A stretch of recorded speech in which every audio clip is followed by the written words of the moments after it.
तर चला मराठी शिकूया या माझ्या यूट्यूब चॅनलच्या माध्यमातून आज आपण मराठी सुलभ भारती इयत्ता 5वी या पाठ्यपुस्तकामधील धडा नंबर 20 गमतीदार पत्र या पाठाचे संपूर्ण विश्लेषण पाहणार आहोत।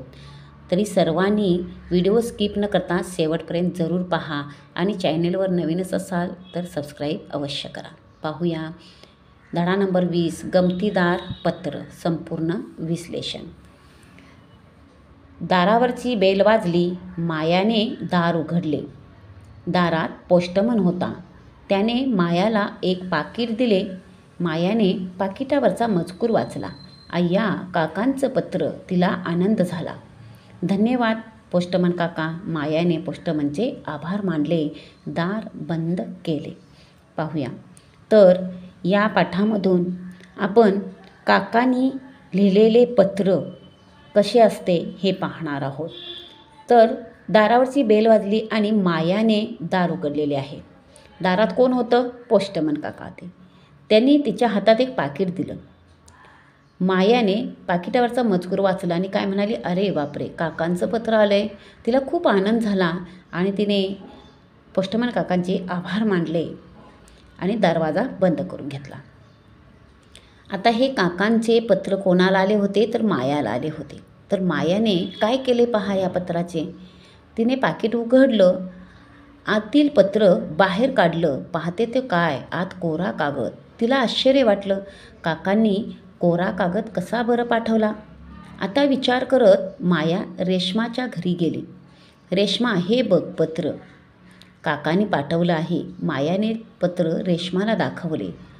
अगं काकांनी कोरं पत्र पाठवलं, काहीच लिहिलं नाही त्यावर। पहा आता ही माया पत्र उघडून बघते तर आत कोरं पत्र आहे। मग तिला आश्चर्य वाटलं आणि म्हणून हे कोरं पत्र घेऊन ती आपल्या मैत्रिणीच्या घरी आली। तिच्या मैत्रिणीचं नाव आहे रेश्मा आणि तिने ते रेश्माला दाखवले आणि त्या पत्रावर काहीच लिहिलेलं नव्हतं हे रेश्माही पाहत होती। पाहूया आता काय रेश्मा सल्ला देते आहे। रेश्माने पत्र हातात घेतले। तिला त्याचे नवल वाटले नाही।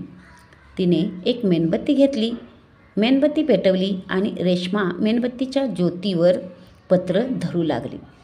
पहा तर रेश्माला हे पत्र पाहून मात्र आश्चर्य वाटलेलं नाही। तर मायाने हे पत्र तिला दाखवलं त्यावेळी रेश्माने काय केले पहा, तर एक मेणबत्ती आणली, ती पेटवली आणि त्या पत्राच्या खाली धरली। त्यामुळे आता काय दिसतं आहे पत्रात पाहूया। अगं रेश्मा हे पत्र जळून जाईल, माया म्हणाली। अगं ह्या पत्राची एक गंमत आहे, बघ तू, रेश्मा म्हणाली। तिने मेणबत्तीच्या ज्योतीवर ते पत्र धरले।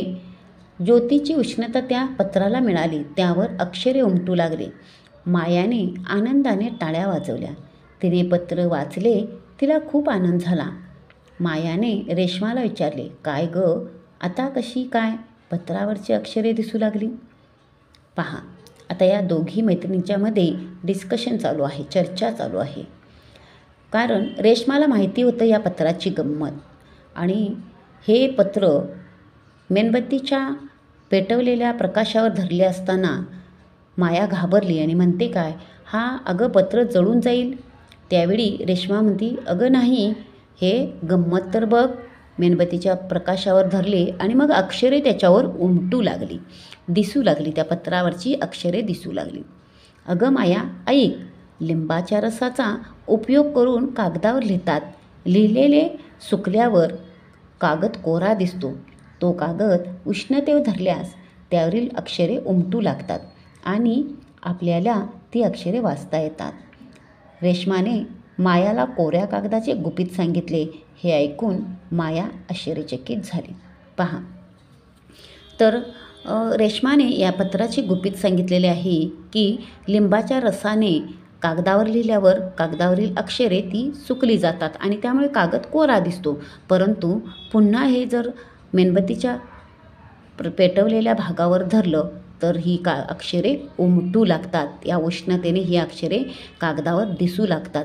असे हे पत्राचे गुपित रेश्माने मायाला सांगितले आणि त्यामुळे तिला पत्र वाचता आले आणि हे सर्व ऐकून पाहून माया मात्र आश्चर्यचकित झालेली आहे। तिला पत्राचं गुपित कळालेलं आहे. काकाने काय लिहिलं पत्रात हेही तिला समजलेलं आहे. असं हे गमतीदार पत्र काकाने मायाला पाठवलेलं आहे. तुम्हीसुद्धा असे गमतीदार पत्र आपल्या नातेवाईकांना पाठवून पहा आणि हे गमतीदार पत्र नक्की लिहा आणि बघा तुम्हालाही हे गुपित कळतं की नाही. अशी ही पत्राची गंमत या पाठातून आपण पाहिलेली आहे. तुम्हाला हा व्हिडिओ नक्की आवडेल. आपल्या मित्रांपर्यंत नक्की शेअर करा. तसेच तुम्ही कोणते गमतीदार पत्र लिहिले, कोणाला लिहिले हे कमेंटद्वारे जरूर कळवा. आपण लवकरच पुन्हा भेटणार आहोत या पाठावरील संपूर्ण स्वाध्याय घेऊन. तोपर्यंत बाय बाय.